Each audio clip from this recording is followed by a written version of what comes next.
Thank you for tuning into the podcast of Eden Church NJ, where we take care of Jersey because Jesus loves Jersey. Hit the follow button, share this episode with a friend, and I'll see you soon. Let's get into it. You know, there was this man by the name of Dodi, D-O-D-I, from Hackensack, a very intimidating man. This guy, he was like 6'5", 275, bald, had veins running through his head, like thick veins, and he would get so mad. He was one of my football coaches, and he was very well known in North Jersey because he was one of the few people who wound up making it to the NFL from Hackensack. He played for the Jets. And he was an intimidated man, but as stubborn as I was, I remember the first time I decided to challenge Dodi. I was mad nervous. I was 12 years old.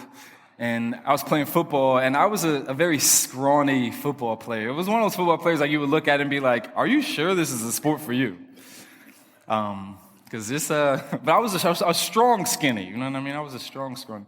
But I remember they had this rule at the high school where the weight room was that you had to be at least 13 years old to lift weights. But I was like, well, I'm scrawny, and I need to get bigger. Like, I'm gonna try to go to the weight room. And Dodi oversaw that weight room, of course. So I remember I would go after school, I would leave here and walk down to the high school and knock on the weight room door, and Dodi would open it and be like, "You again. I've told you like 15 times, you are not old enough to lift weights here." And you see, my thing I didn't understand at the time, I've always been somebody who doesn't necessarily honor my human limitations. But I remember at the time just being like, not understanding how me jumping into lifting weights before I was ready could cause injury. If I had just jumped in there and got on a squat rack, even if I'm doing weight that I could technically carry, you jump up to it too quick, you could pull a muscle, tear something, or you might wind up putting on more weight than you can really carry. And there was something in the weighting that I didn't understand. There was something in the limitation of just me being the age that I was and not knowing what I didn't know that I needed to be saved from. And I think, honestly, I'm still that way today. I don't necessarily honor all of my human limitations very well. When you fast forward to last night, and I was up until 4 a.m. just trying to get more work done. And I don't say that to sound cool or like that's a good thing. I say that, one, for accountability, honestly, but also that I just don't tend to honor the restrictions, the healthy restrictions, or the right restrictions in my life. And I think it's because, and maybe some of you might be like me, but I think it's because I have a false notion of what it means to truly be free. Like, I tend to just agree with the common definition of freedom, which is, how do they put it in the dictionary these days? It says, the right to do as you want without hindrance or restraint. That sounds like freedom to me. The right to do as you want without hindrance or restraint. But is that real freedom in the end? If in every way you just simply have no restraints, no limitations, does it really make you free? I want to challenge that idea today, our common definition of freedom.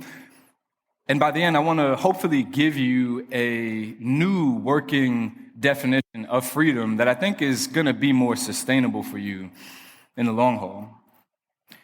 And you see Acts chapter 16, where we're at today in our study and in our series, is all about freedom. You see, first in chapter 16, there are 3 stories of liberation here, and the third of which we'll explore. The first 2, an Asian woman named Lydia is set free from the bondage of religious effort, which we talked about last week, and from the bondage of her work. And then secondly, a slave girl is set free from injustice and brutality.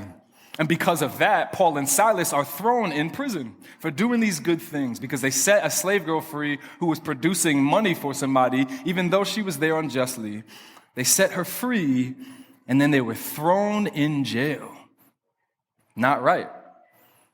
And then we pick up with them in verse 25 when it says this: about midnight, Paul and Silas were praying and singing hymns to God, and the prisoners were listening to them. And you see, in the midst of being treated unfairly, in the midst of being treated brutally and unfairly, Paul and Silas responded with faith and favor and even joy, it seems. And then verse 26, suddenly there was such a violent earthquake that the foundations of the jail were shaken, and immediately all the doors were opened, and everyone's chains came loose. In the midst of unjust and cruel treatment, Paul and Silas responded with faith, forgiveness, and love.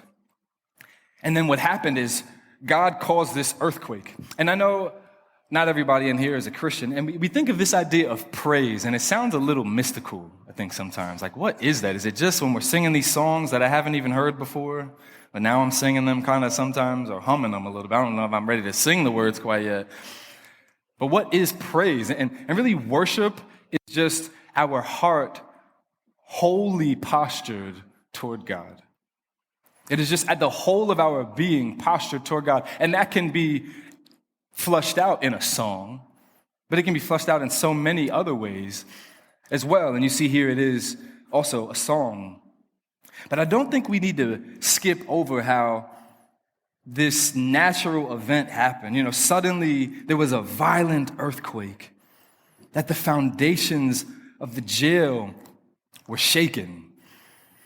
Because I think that's interesting. You know, it actually makes me think of, off my notes a little bit, honestly, I feel like it makes me think of, there have been like a lot of natural, weird things that have happened in New Jersey this year. Am I right? Like, we've had earthquakes. We never have earthquakes. We've had tornadoes in New Jersey. We've had a drought. We've had forest fires. There was a forest fire in South Hackensack last week. Where? I didn't even know there was forest land in South Hackensack, let alone that there could be a forest fire, a brush fire in South Hackensack. And I'm not one of those people who thinks that, like, you know, we get this question a lot, like, well, this, you know, like, does God, like, what do you think? Like, when stuff like that is like, you know, I think God, I don't think we can think everything is a sign. Just like we can't think every bad thing is always like a demon. You know, the devil's busy at work. I feel like we give the devil too much credit. I feel like sometimes we try to find God in things that it's like that's just naturally happening. I like to put it like, you don't want to find a demon under every bush. But when you do run into a demon, you don't want to beat around the bush at the same time. It's both and. And it's the same thing. Everything is not a sign, but God is always speaking. And I just wonder, it just seems to me, as I look at North Jersey especially, and I talk to a lot of leaders in our community throughout North Jersey, and shop owners, and students, and tech bros, all these different people, I just can't help but get this deep sense that something is being shaken, kind of like in this verse. That I think rooms are being shaken. And I think we need to begin considering how we as a church praise God. Are we praising him like he is the one who breaks chains? Are we coming to God truly expecting that he might shake up a room? Because I think too often, again, we say it often, but we're coming into Hackensack Middle School, and it's not like we're just in a middle school. We genuinely believe this is a sanctuary. And I don't know about you, but I really genuinely believe more than I ever have, that God can spark revival in North Jersey. That all 1,400 students that come here tomorrow could be turned to the Lord, that could begin to worship God wholeheartedly. And what would that do to a generation in North Jersey if droves of families began to believe that there is a God who breaks chains? That there is a God who is shaking our room, but if it's going to be shaken unto freedom, it will be unto our praise and how we worship him specifically. We need to be worshiping God like we worship and serve a God who can spark revival wholeheartedly. Like we worship a God who can turn a jailhouse into a worship house. But you know why we don't do that? I think it's our definition of freedom. I genuinely think that we just want total restriction. We want total freedom from any restrictions on our choices, our financial choices.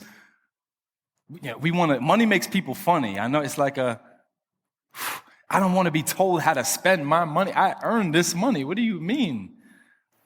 Tell me where to put it. This is my money.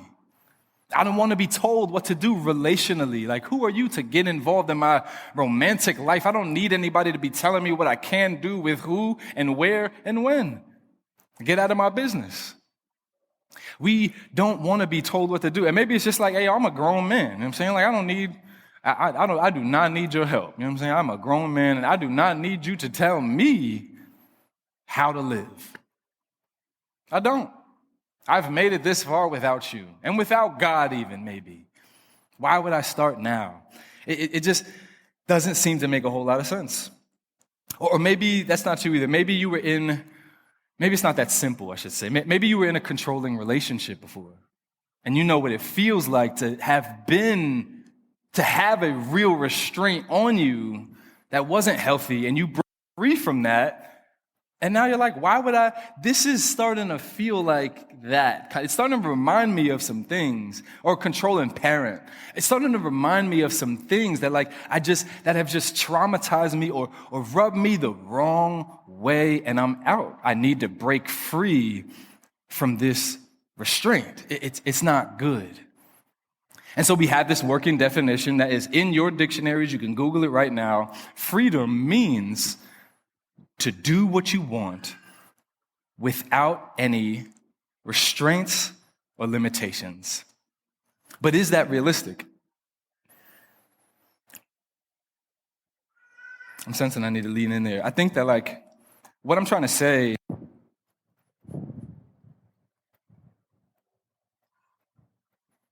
is we have this narrative that we've created in our culture that especially as it comes to religion in particular, we do this where this is how the story typically goes.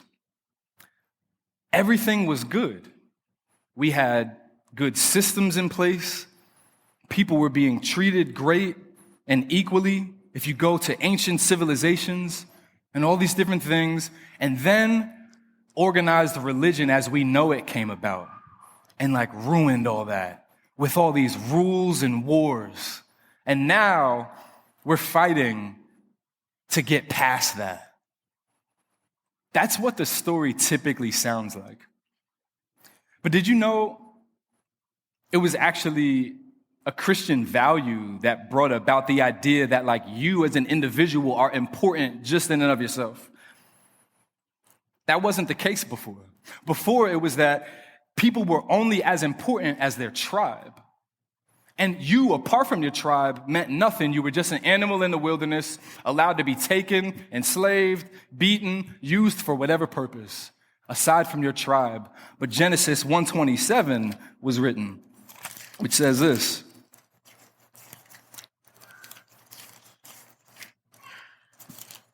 Sorry, slide man, this is complete. You do not have this slide. Don't look for it.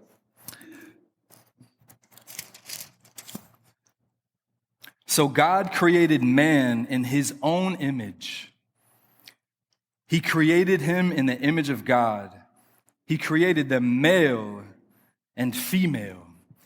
You see, that verse right there was the first time that the world was given the idea that one man or one woman by themselves has a deep sense of dignity and is worth dignifying just because they're human. But before that idea came into the world, there was all sorts of injustice. And there's still injustice, but many injustices have actually been stopped because that idea is now in the world. And why am I saying this? I'm saying this because I think we've created this false narrative in our culture today that has convinced us that religion is a restriction that we ought to do away with. And I think sometimes we even do this in the church sometimes. We're like, well, I'm not religious. I'm just in a relationship. And I think that can be good. But did you know non-Christians, people who are actually not religious, look at you and they definitely don't say you're not religious. I don't know how helpful that is if you really think about it. But I think in so many ways, non-Christians and Christians are like faith-filled people and people who say they claim no faith alike. We want freedom from this religious concept in some way. And I think it's because we've held on to this false narrative. And I'm just trying to undo that for you a little bit right now. It is actually a biblical value that brought in the idea that you have dignity in and of yourself. That's the same place that we get the idea of consent from. Why should you have consent? Why should two people have to agree on something? Well, because each human, whether or not you have more money than somebody, which was how they used to decide things in the Greco-Roman world and in ancient times, if you have more money, you have more power, you could decide how this relationship, you can decide. But the Bible came in and said, no, each person, no matter your income level, no matter your skin color, no matter your whatever, has the same image of God in them. No matter what you think or believe, you bear the image of God. Which is why the idea of like, well, do you, as long as you're happy, as long as you're happy and not harming anybody, you're good. I don't know about that. Because I think that's where you get to when you start to chase this conception of freedom that we have in our dictionaries. Is it really possible to say, just do what makes you happy as long as you're not harming anybody? Because well, then how do you who gets to define what harm is? I'm gonna stop being professorial in 1 second, but just let me lean. Who gets to define what harm is? Is it you or is it me? Okay, so if I own a coffee shop or I own an ice cream shop on Main Street right here, and it's doing well, but in January, you plan to open an ice cream shop that's better than mine. Your ice cream, you make it homemade. I've been buying mine from Stop and Shop, for real, you know what I'm saying? But people buy it. They like it. They just like having it, But you come and you put your ice cream shop 2 blocks away from mine, and now I'm going out of business. Who's right and who's wrong? Who gets to determine, well, I don't want that business there, because now it's hurting me, my pockets, but like maybe I should have just made ice cream better. I don't know who was wrong. Recently there was these two ladies that brought emotional support llamas on an airplane in Portland, which is just, I think the emotional support we're taking it too far. All right, emotional support llamas walking through the airport, getting on your airplane with you. Like, imagine having the middle seat between those two. All of a sudden, you need emotional support. Who gets to decide what is harmful? Am I wrong if I'm like, yo, I'm changing my seat? I'm not. Y'all are moving my seat. I'm not sitting between these two, bro. I'm not sitting between two llamas. I'm not. Who's wrong and who's right? They need it for emotional support, but I'm not jacking it. Who gets to decide what is harmful and what is not harmful? I think we need something a little bit more sustainable than that. And I think the soldier here in Acts 16 winds up finding the same thing out. When it says, when the jailer woke up and saw the doors of the prison standing open, he drew his sword and was going to kill himself, since he thought the prisoners had escaped. So he was going to off himself. He was going to do that because in this time, what would have happened is he would have had to serve all of if they actually escaped, he would have had to serve everybody's jail sentence consecutively. So if somebody had got 15 lashings, he would have had to get that. If somebody was going to get 5 years, he would have served those 5. Somebody was going to get 20, he was going to serve those 2. So he would have did 25 years plus a beating. And he was like, oh, nah, my freedom is being taken away. I'm out of here. And then in verse 28, I got to move on. In verse 28, it says, but Paul called out in a loud voice, don't harm yourself, because we're all here. You see, Paul didn't leave. And it even says we're all here. Because I think Paul knew something that I think sometimes I still don't, honestly. It says we're all here. So not only did Paul stay, so the jail flung open, and Paul did not go. And then none of the prisoners left either that he was with, because it says they were all listening to them worship. Don't do it. We're all still here. And I think Paul understood something that, again, I think I tend to forget way too often, is that even when my circumstances are not good, God is. That no matter what situation I am in, though I might be able to look around and tell you what I see is telling me something other than the goodness of God is near, I should remain convinced because his promises are true and good. He's shown us time and time again, even though my circumstance might not be good, God is. And I think it's in this moment that we start to see a real kind of freedom that the jailer and then his family grabs a hold of. So the jailer in verse 29 called for lights, rushed in, and fell down, trembling before Paul and Silas. He escorted them out and said, sirs, what must I do to be saved? They said, believe in the Lord Jesus, and you will be saved, you and your household. And they spoke the word of the Lord to him, along with everyone in his house. And he took the same hour of the night and washed their wounds. Right away, he and all his family were baptized. He brought them into his house, set a meal before them, and rejoiced, because he had come to believe in God with his entire household. I also love that he was baptized right away, his whole family. As soon as he believed Jesus to be true, he didn't have to get it all together. They were like, okay, wait, actually, we need you to take this class and then this test. Nah, he just started following.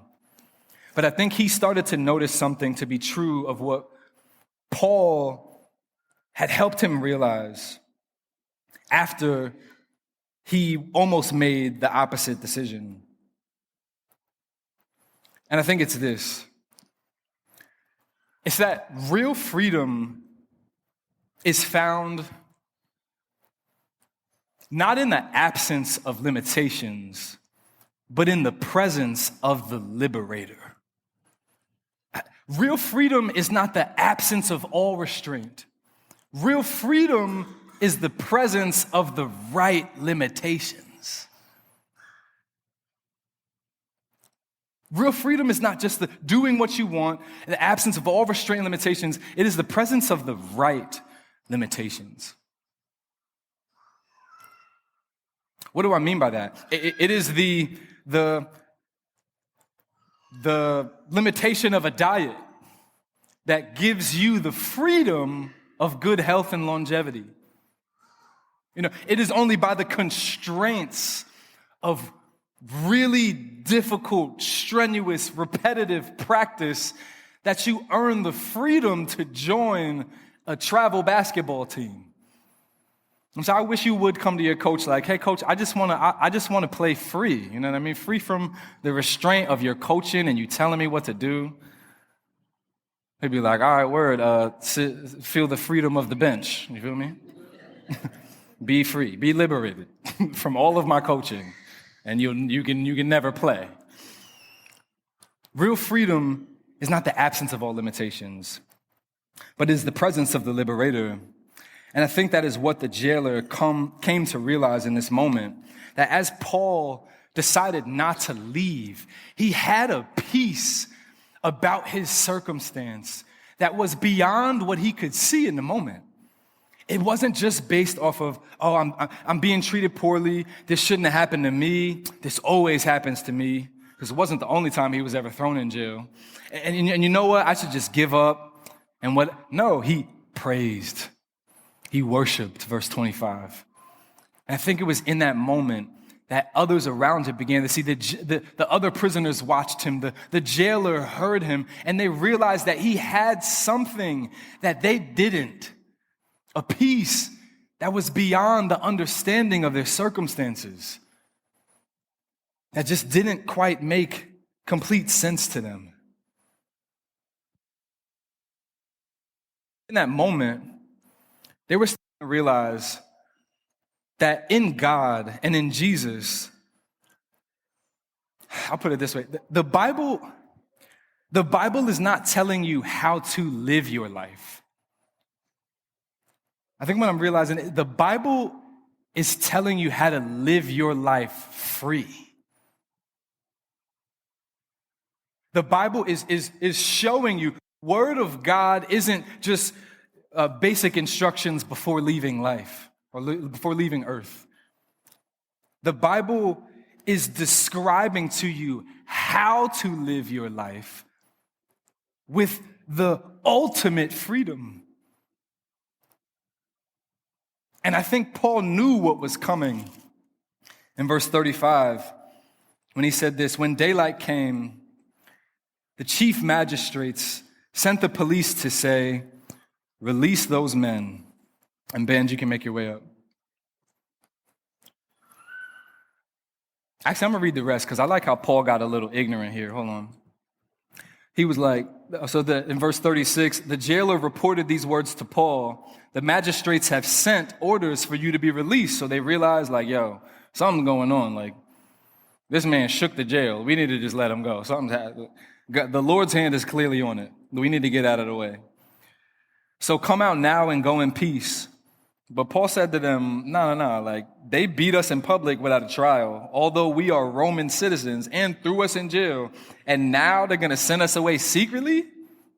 Certainly not. No way. On the contrary, let them come themselves and escort us out. I like how ignorant he got there. I'm saying, you're not about to just... And what I love about that is that we see God is not just freeing us to this, you know what, I just should completely ignore everything around me because one day I'll be in heaven with him. By and by, I'll fly away. That's not, that is true, but that's not the only truth. We see here that even Paul is freed now as well. And so we see that in the scriptures, that it's not just that we're going away one day to this mystical place that we can't yet see, and like it's all going to be made good one far away day, but that God actually cares about your circumstances now. He sees the prison that you are in now. He sees the addiction that your aunt has now. He knows the ways that you've been given to tearing your relationship apart with your spouse, your significant other now, and he sees it, and he has given you a way not to just tell you how to live, but to show you how to live in that relationship with that addicted family member, with the things that constrain you freely. And that Jesus Christ gives us a way to fully live freely now, not just only in eternity. Because here, Paul in verse 35, when it says, when daylight came, the chief magistrate sent the police to say, release those men. He's being given a freedom that cannot be taken away. An imperishable inheritance, a freedom that cannot be taken away or wiped away. Not like the lesser freedoms of this world. I love that. Because what we see is that in Jesus, every gloomy situation one day will turn to glory. Every gloomy situation will one day be turned to glory in Jesus. And we will see that the power of God is producing for you a liberation and a freedom that is undeniable. You might be able to look around at some of the circumstances around you, some of the people around you, the things that are happening around you, and say, and maybe determine why justice is being delayed. But in Jesus, in the resurrection of Jesus, we are sure that it will not be denied.